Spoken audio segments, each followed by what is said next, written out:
Sixth class students, a wonderful morning to all of you. Students, I hope you all have purchased your books. Who haven't purchased the book, please purchase your book quickly. Now, student, let me start the syllabus. Students, we have on the chapter number 4, exercise 4.4. I hope student you all have done the previous exercises. Now today we start exercise 4.4, which is on the page number 18. Now student, in the first sum, what they give you? In the following figure, in figure में count the number of acute angle which are below than 90 and right angle which are exactly 90 degree. Acute angle कौन से होते हैं students? जो हमारे 90 degree से कम हो. और राइट एंगल क्या होएगा? जो हमारा एक्यूरेट 90 डिग्री का एंगल हो, राइट एंगल कहलाता है. Now student, in the first part, what they give you? They give you that type of figure. We know that is right angle, complete 90 degree angle. That also.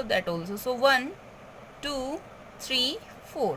अब एक ये वाली triangle भी हम यहाँ right angle दे रही है, एक यहाँ, तो total 5, 6. So students, right angle how many is here? 6. So here we write right angle are 6. Now acute angle this 2, 3, 4. So acute angle is equal to 4. So student, like that you solve this part, also do yourself. Now next question, find the number of right angle. आपको निकालना है number of right angle turn through by the R end of a clock in each of the following cases. आपको जो कुछ cases they रखे हैं, when it goes from 2 to 8, 2 से लेके 8 तक. तो student, for this we draw a watch like that. When our hand is on 2 and that moves on 8, minute hand is on 8. So how many 90 degree angle, how many right angle are there? So complete 180 degree angle are here. So in the 180, how many 90 degrees make? 2. So 2 times क्या होंगे? ये हमारे right angle पे turn हो जाएगी. ये right angle 2 time turn होंगे. Now student, next, when it goes from 10 to 1. Now 10 से 1 तक. अब सपोज करो जो हमारी आर हैंड है वो 10 पे है और मिनट हैंड है वो किस पे है? 1 पे है. तो ये क्या बना रहा है? ये 1 टाइम क्या बना रहा है? ये 1 टाइम राइट एंगल बना रहा है. Next 12 to 9. अब नेक्स्ट पे हमें क्या करना है? आर एंड 12 पे है और 9 पे जा रही है. तो ये देखो, एक कंप्लीट ये बनाया, एक कंप्लीट ये बनाया, तो 1, 2, 3. तो कितने बना रहे? ये 3 times. So students, you do like that the part number 2. I hope student you understand the question number 1st and question number 2nd. Now student, we do the question number 3rd. Identify the following type of angle. हमें बताना है ये कुछ angles दे रखे हैं, ये किस type के एंगल हैं. Students, I hope you all have done the basic points right and learn. So with the help of the basic point we study these angle. So students, say this angle, this is below than 90 degree. Then this is the acute angle. Which is this? Acute angle. Next is that is exactly 90 degree. So that we say right angle. Next is that is greater than 90 degree. So this is obtuse angle. Obtuse angle. Next is that is greater than 180 degree and round is like that. So this is reflex angle. What is this? Reflex angle. Now turn the question number 4. Measure and state the kind of each of the following angle. So students, when you solve this sum, for solving this sum you need the protractor. So students, everyone please purchase the protractor. And now we measure like that. Students, this line is our center line and we put this center line to like that.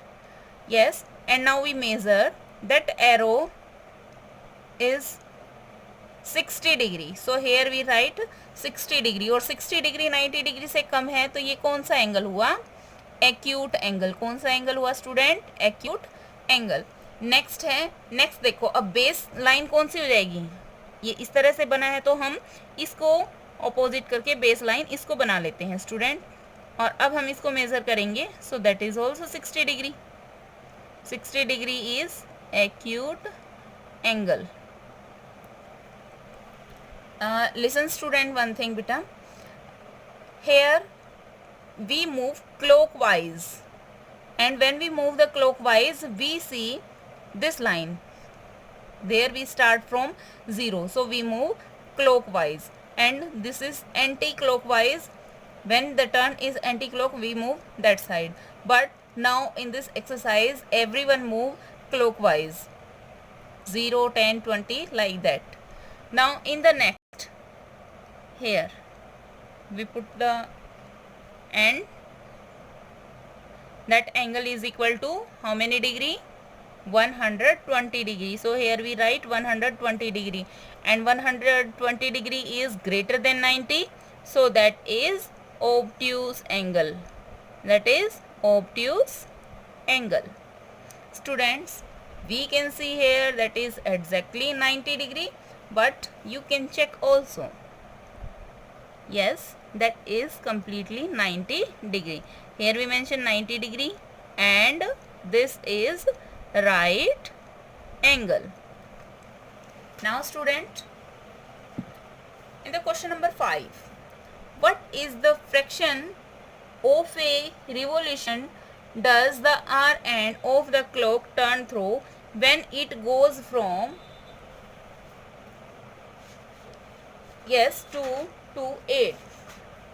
जब हमारी जो clock है वो 2 से 2 to 8 तक जब move करती है तो स्टूडेंट हम इस सम को सॉल्व कैसे करेंगे? देखो, we need to draw a clock like that. So students, we draw the I hope you all have draw the clock. So like that, first point is starting point is 2. so हम 2 से 8 तक, ये 2 से 8 तक जा रही है ना, तो 2 से 8 तक क्या हो रहा है? ये कंप्लीट जो देखो स्टूडेंट्स, ये जो है हमारा एक कंप्लीट एंगल होता है और जो कंप्लीट एंगल होता है इसमें कितने क्वाड्रेंट होते हैं? टोटल 4 होते हैं. 1 2 3 4. सो टोटल कितने पॉइंट होते हैं? 4. नाउ स्टूडेंट, इसको हम क्या बोलेंगे अगर इतना है तो? ये टोटल 4 हो गए हैं. ये कितना है? ये हमारा फर्स्ट पार्ट है, ये हमारा सेकंड पार्ट है और टोटल मिला के देखें, इसको हटा दें तो ये कंप्लीट हमारा 1 हो जाएगा. अब अगर बात आती है इसकी, तो ये कितना है? ये इस कंप्लीट 1 सर्कल के कितने पार्ट हैं? 2 पार्ट हैं. ठीक है, तो ये कितना हो जाएगा? ये यहाँ से यहाँ तक जो इसकी नीचे वाली बात चल रही है तो ये इसका कितना हो जाएगा? हाफ हो जाएगा स्टूडेंट. अगर बात आ जाती है हमारी कुछ इस तरह से कि ये सर्कल दे रखा है और इसका जो स्टार्टिंग पॉइंट यहाँ है लेकिन वो यहाँ से मूव करता करता यहाँ तक आ जाता है, तो स्टूडेंट इसने कितने पार्ट कवर किए? 1 2 3. तो यहाँ पे कितना आ जाएगा हमारा? 1/3. After that student, now you check,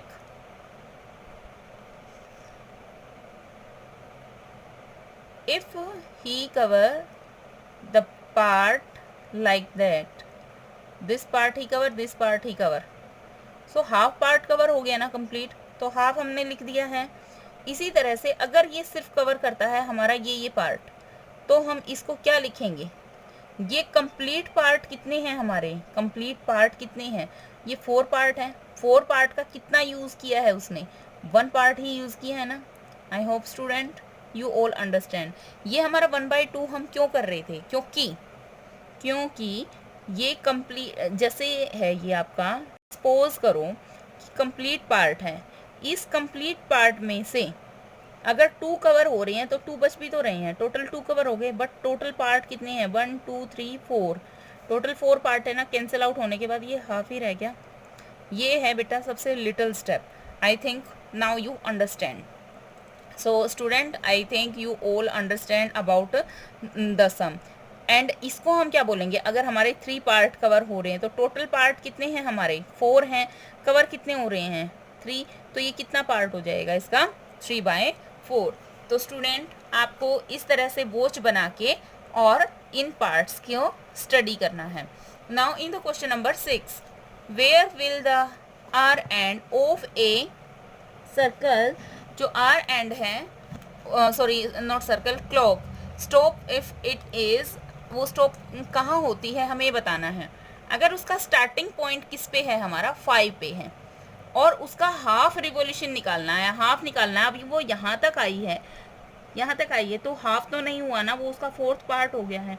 half कब होएगा, जब वो बिल्कुल एग्जैक्ट हमारा 180 डिग्री पे जाएगा तो वो 360 का हाफ होता है। तो ये वैल्यू 5 से कहाँ तक मूव करती है इसको हाफ बनाने के लिए, 11 तक। And students same thing you do this part. I hope you all understand these part, so you can do question number 1 to question number 6 in your fair notebook of math students. Thank you students, have a nice day.